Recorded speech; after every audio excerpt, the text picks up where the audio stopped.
급변하는 세대 속에서 어떻게 자녀들을 하나님의 정체성을 가지며 살 수 있도록 양육할 수 있을까? 모든 부모들이 마음의 소원은 하나겠죠. 아이가 행복하게 되기를 원하는 건 아무리 변하는 시대여도 변하는 시대가 중요한 게 아니고 우리 아이가 가지고 있는 어떤 기질, 은사, 잠재력, 그게 더 중요하겠죠. 근데 거기에서 우리가 중요한 걸 놓치지 않기 위해서 해야 될 일은 변하는 시대의 교육을 어떻게 할 것이냐는 답이 없는 것 같아요.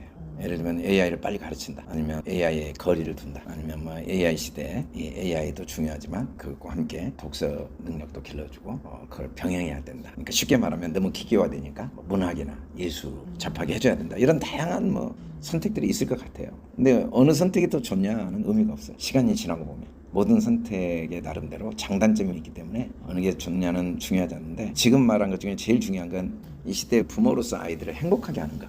그러기 위해서는 아이들이 거룩해야 되는데, 어린아이들에게 부모가 해줘야 될 제일 중요한 일은 어떤 경우에도 하나님이 함께 하신다는 믿음, 그리고 항상 내 인생의 희망과 소망에 대한 확신을 가질 수 있도록 어떻게 내가 잘 보여주고, 어떻게 잘 설명해주고, 어떻게 그걸 마음에 뿌리 내리도록 도울 것인가. 저는 그게 갈수록 더 중요하다는 생각이 들어요. 너무 빨리 변하고 너무 다양화된 시대에 어느 때보다 아이들이 쉽게 자기 스스로에 대해서 제한을 두고, 자기 스스로에 대해서 남과 비교하면서 부정적인 생각, 한계적인 생각, 자기 자신에 대한 어떤 확신과 기대가 자꾸 위축되는 경향이 더 많은 것 같아요. 그래서 저는 개인적으로 지금 교회가 할 역할, 특히 이 급변하는 시대에 부모들이 해야 될 역할, 아이를 행복하게 키우고 또 거룩하게, 정말 구별된 하나님의 자녀로 키우는 건 누구에게나 꼭 필요하고 공통적으로 해야 될 일이고, 그건 어떤 올바른 선택이라기보다 올바른 자세, 올바른 생각을 갖도록 도와주는 거예요. 그래서 내 자신이 먼저 아이를 향하여 내 아이라는 생각을 항상 잊어버리고, 이 아이는 하나님의 자녀, 하나님이 이 아이를 책임지시고 하나님이 이와 함께 하시고 하나님이 이 아이를 도우신다 라는 분명한 올바른 시야를 가지고 항상 아이에 대한 확신, 아이에 대한 소망, 아이에 대한 기대를 유지하고 그 아이에게도 그걸 잘 이야기해 주는 게 더 중요하지 않나 생각을 해요. 요즘에는 맞벌이 부부도 많아서 사실은 대화 자체가 할 시간이 없기도 해요. 부모님이라도 조금이라도 대화라도 한다면 가치관이라도 형성이 되겠는데, 그 짧은 시간도 스마트폰 하는 시간들이 있어서 거의 대부분의 시간이 정서적인 부분은 방치가 되고 있는 게 지금 현대 시대거든요. 그래서 만일에 물리적인 시간이 너무 부족하다, 공간적으로도 같이 있을 시간이 없다라고 하면은 두 가지 방법이 있는 것 같아요. 첫째는 이제 SNS 글을 통해 매일 마음을 담아 아이에게 희망을 주고 용기를 주는 짧은 글이라도 매일 남긴다든가, 접촉할 시간이 적으니까 시간의 질을 높여서 잠깐 만나더라도 미리 잘 준비했다가 그 만난 짧은 시간에 진심을 다해 아이에게 내가 너를 정말 하나님의 자녀로 인정하고 있고 정말 너를 사랑하시고 너의 삶에 하나님이 책임을 꼭 지시고 너의 삶에는 희망이 있다는 걸 짧지만 좀 분명하고 선명하고 진실하게 표현하고자 꾸준히 노력하는 게 필요한 것 같아요.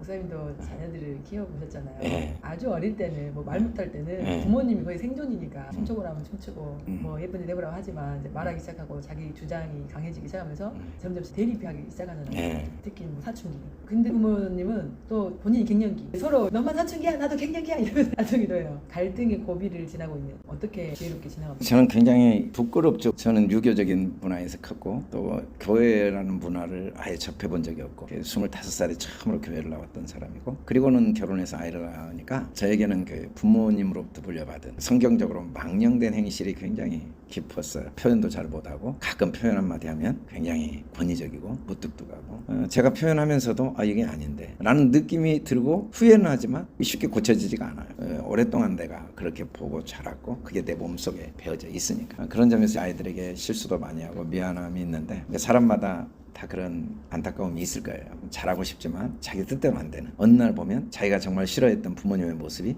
그대로 나오는 그런 경험들을 할 텐데, 그럼에도 불구하고 핏줄이라는 게 참 신기하거든요. 그럼에도 그걸 다 감싸 안을 수 있고 또 시간이 지나면 그걸 이해할 수 있고 그것마저도 감사할 수 있는 게 이 핏줄인데, 어린 나이 때 저도 거의 미숙했지만 그래도 생일이나 어린이날이나 크리스마스나 아니면 며칠 수학여행을 가거나 이런 때 꼭 편지를 써줬어요.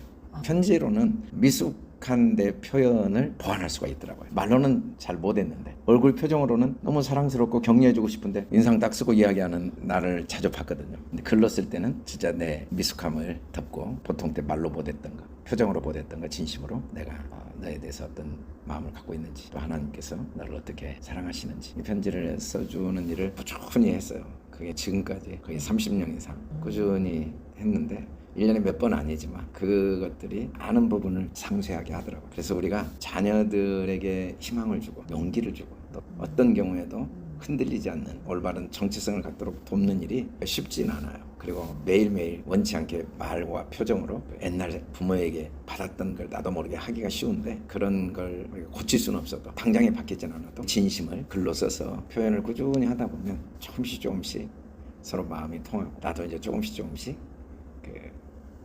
내 진심을 표현하고 말도 하게 되고 아이도 그걸 조금씩 수용하고 그래서 저는 편지나 글이 특히 부모와 자녀 중요하지 않나 하는 생각을 해요. 목사님 말씀 듣고 보니까 자녀의 정체성은 곧 부모님의 정체성과 연결이 되는 것 같은데 그 건강한 가치관을 가지신 부모님 밑에서 자란 사람은 당연히 건강하니까 자연스럽게 자기 자녀를 또 건강하게 키우는데 요즘에 이혼율도 높기도 하고 어릴 때 결핍이 있거나 아니면 너무 가혹하거나 너무 억압을 받거나 배운 게 없으니까 아이에게 줄 수 있는 게 없는 거예요. 부모 교육을 찾아다니는 것도 한계가 있고 혹시 어떤 장치나 이런 도움을 받을 수 있는 도구 이런 것들이 있을까? 훌륭한 부모 밑에 자랐건 문제 많은 부모 밑에 자랐건 또 지금 내가 아이들에게 부모로서 아이들을 건강한 내면을 형성하게 도울 준비가 안 돼 있건 또 그게 돼 있건 이건 두 번째고 항상 지금 현재 총량은 변하지 않는다. 총량에 대한 확신을 갖는 게 부모가 해야 될 제일 중요한 역할인 것 같아요. 그 총량이라는 건 내가 많은 잘못을 했지만 아픔도 겪었고 미숙함도 많지만 그렇다고 해서 그것 때문에 하나님이 우리 아이를 축복하시는데 영향이 얼마나 미칠까? 하나님의 그 총량 안에서는 너무 미미한 거니까 내가 얼마나 성숙한 부모였느냐 미숙한 부모였느냐 얼마나 아이에게 오랫동안 아픔과 상처를 주었느냐 내가 얼마나 아이들에게 양육을 잘하고 본을 잘 보였느냐 이것은 하나님의 그 도우심 하나님의 주권 하나님의 섭리에 비하면 너무 미미한 거니까 항상 기본적인 건 그럼에도 불구하고 하나님이 이 모든 걸 합력하여 선을 이루실 확신을 내가 유지하려고 하는 게 제일 중요한 것 같아요. 1차적으로 부모의 역할이 중요하죠. 근데 부모가 해야 될 제일 중요한 역할은 자책하지 않는 거예요. 부모가 아무리 부족해도 나를 대신할 사람은 이 세상에 없어요. 내가 아무리 자녀에게 상처를 많이 주고 약점이 많아도 나를 대신할 사람은 이 세상에 아무도 없어요. 부모는 유일한 거거든요. 그래서 우리가 흔히 말하는 대로 고아원의 아이가 버려지고 집에서 좋은 환경에서 훌륭한 부모의 양육을 받았다 할지라도 버려지지 않는 아이가 가지고 있는 자양분보다 크진 않아요. 그 총량은 비어있는 게 더 많아요. 아무리 훌륭한 부모에게 가서 훌륭한 사회적인 지위를 얻었다 할지라도 그러니까 부모라는 역할이 그냥 존재만으로도 절대적이니까 그래서 한국 부모들이 특히 자녀 양육의 그 후회와 자책이 자녀에게 굉장히 부정적인 영향을 끼치고 그게 굉장히 하나님을 무시하는 죄라고 봐요. 그래서 일단은 결과는 바꿀 수 없지만 내가 생각은 바꿀 수 있거든요. 나의 부족함마저도 하나님이 합력하여 선을 이루실 걸 믿고 후회와 자책보다는 감사하고 그래서 부모로서 감사하는 마음 자녀에 대한 감사하는 마음 이런 마음들을 더 많이 생각해야지 어떻게 더 잘할까? 왜 더 못했지? 지금이라도 어떻게 잘할까? 그러다가 자꾸 후회하고 자책하면 오히려 자녀에게 더 큰 부담을 주고 자기도 마음은 원이로 돼 점점 더 자책 때문에 내 안에 그 자녀를 향한 진심이 더 막히게 되고 자포자기하게 되고 무엇보다 하나님의 절대적인 도우심과 주권을 우리가 막아버리는 거죠. 성경에 보면 다윗은 얼마나 부모로부터 무시받았습니까? 그래도 하나님이 그걸 합력할 선을 이루시는 걸 볼 수가 있거든요. 또 우리가 굳이 그렇게 본다면 아버지의 미숙함으로 요셉이 노예로 팔렸다고 볼 수도 있거든요. 좀 성숙하게 아이를 사랑했으면 좋은데 이복 형들에게 태가 나도록 사랑해서 그 형들이 요셉을 미워했다기보다 아버지에게 받은 상처 때문에 노예로 팔았다고 볼 수도 있거든요. 근데 그것마저도 하나님의 총량에서는 미미한 거거든요.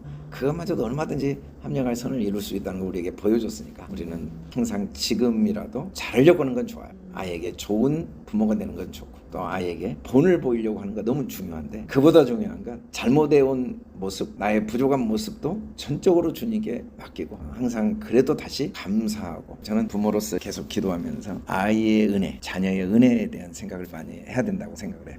또 자녀들은 부모의 은혜를 생각을 많이 해야죠. 저는 내 부모님을 생각할 때 불신자 부모였고 제가 목회 길을 갈 때 굉장히 반대를 많이 하셨고 저를 이해해 주지 못했지만 제가 예수 믿고 깨달은 건 제가 할 일은 부모에게 진심으로 감사해야 된다. 어떻게 부모님이 행동했느냐는 두 번째고 나를 있게 한 부모 그 어린 피덩이 나를 여기까지 사람 고시를 하게 된 건 부모의 그 희생과 헌신이 없었다면 절대로 불가능.